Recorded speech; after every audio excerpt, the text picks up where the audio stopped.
Hello students, today we are going to cover an important chapter of class 7 Civics, which is chapter 5 Women Change the World.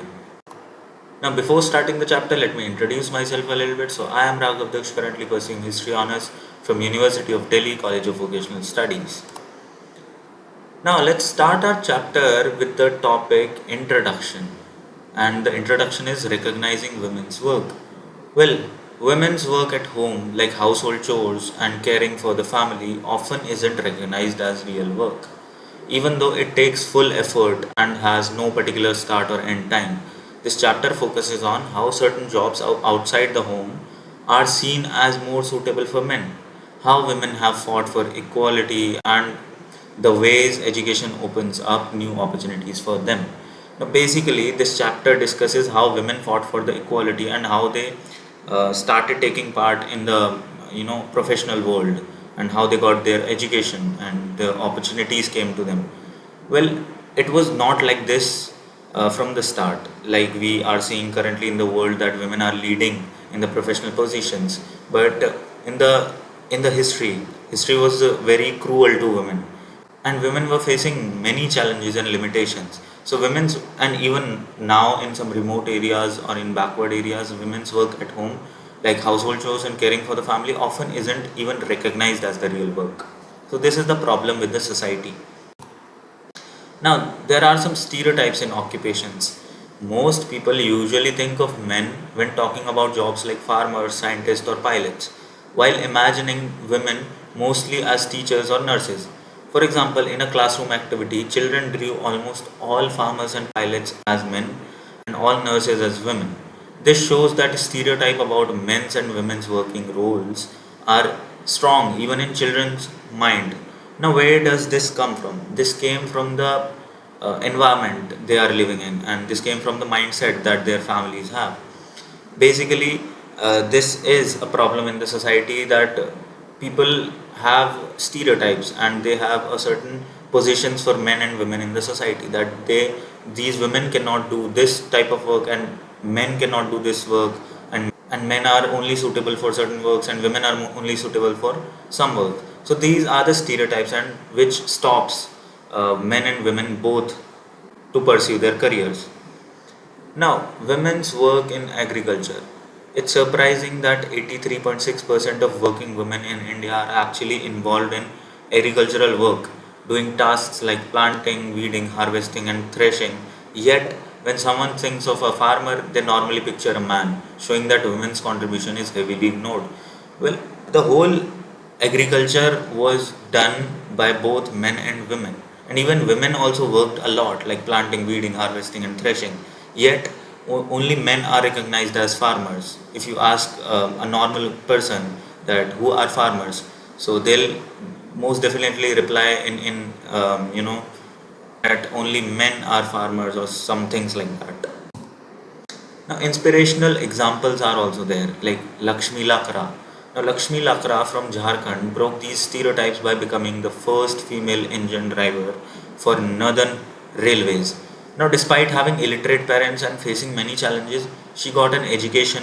She studied electronics and passed the railway board exam.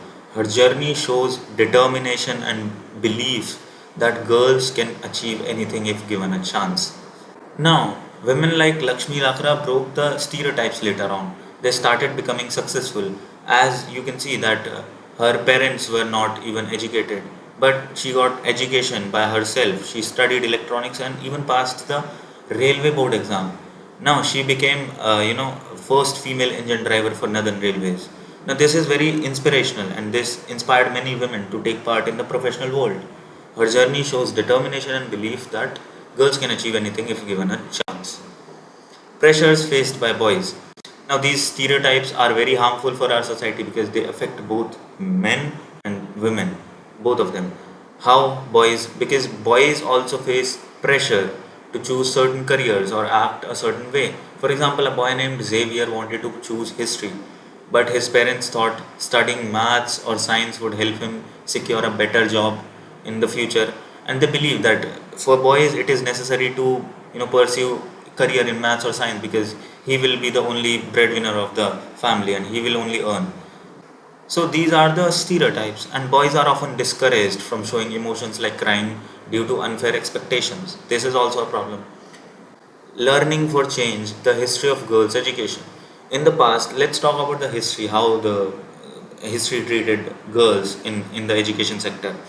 Well, in the past, the skill of reading and writing was only taught to a few, and girls had even fewer opportunities than boys. Girls were not allowed to read or write. Most children just learned the work their families did, like the family business or whatever their father did. And if girls could read or write, it was considered wrong because it was a myth, it was a stereotype that women cannot pursue any career and cannot earn for the household. For example, in pottery, women did important tasks but were not seen as potters because they didn't operate the wheel. So, most probably, a guy or a man was operating the wheel. That's why people assumed that potters are only, men and they only do the work.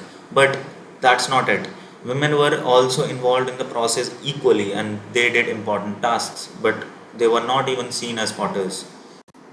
Now, let's talk about important figures, the women who inspired all the other women in the society.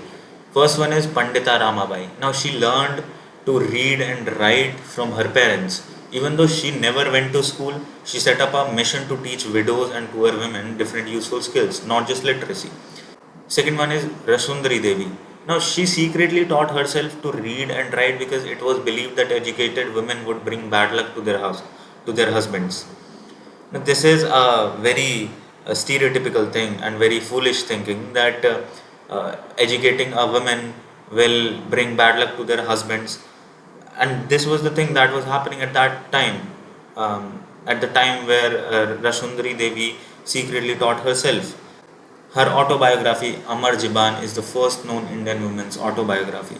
Now, this is a very inspirational thing that she, even though society treated her very badly, she managed to come out of that, limitation or that mindset, and she even became popular and published her autobiography. And she was the first known Indian woman who published her autobiography. Now, the third woman is Rokia Shakawat Hussain. She faced barriers in learning new languages but became a writer and imagined a dream world, Ladyland, where women were free to study, work, and innovate. She later started a school for girls in Kolkata. Now, this is also very inspirational. And these were the women who inspired other women in the society to take part in the professionalism and to enter the working world. Schooling today, progress and challenges. Let's see. Although it is normal now for girls and boys to attend school, the percentage of male students is still higher than females. According to census data, literacy has improved, but the gap remains 82% for boys and men and 65% for girls and women as of 2011.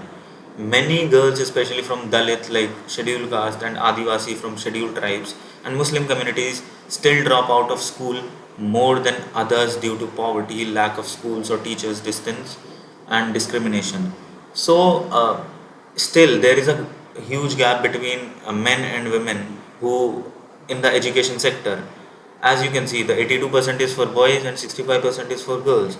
Now, why is that? Because mostly, women who belongs to poor families or Dalit background or some Adivasi community or Muslim communities, they drop out of school more than others due to poverty, lack of schools or teachers, distance and discriminations, and the stereotypical society basically. So these are the limitations that stops women from education, which is a very bad thing. Even though the government is introducing some policies and laws such as Beti Bachao Beti Padhao is a really good policy that worked for girls in the society.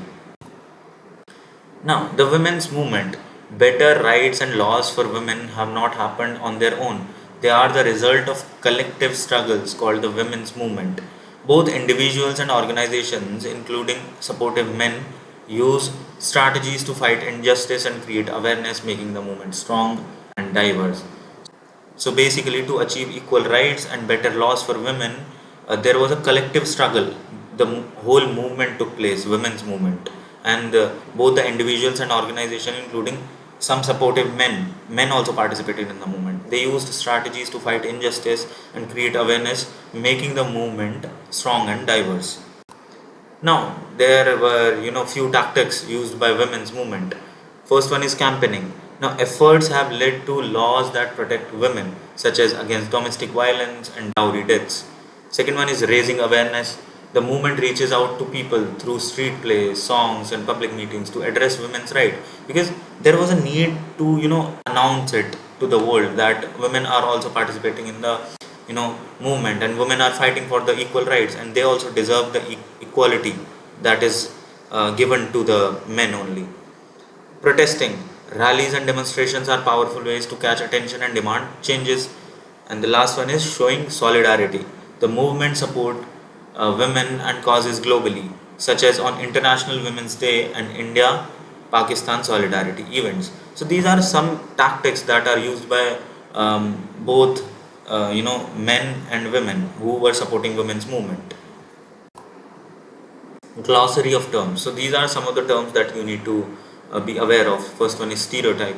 Stereotype is basically believing that all people in a group have the same traits or should do certain jobs, like thinking only boys are good at science. So this is a prejudice thing.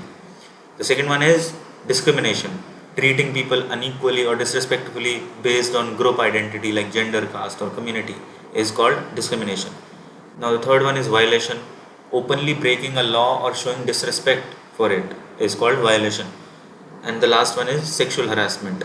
Now, sexual harassment is unwanted physical or verbal advances of sexual nature, especially in workplaces or education settings. So many policies and laws have been introduced by the Indian government to protect women, because women face difficulties and even sexual harassment in places like workplaces or educational settings.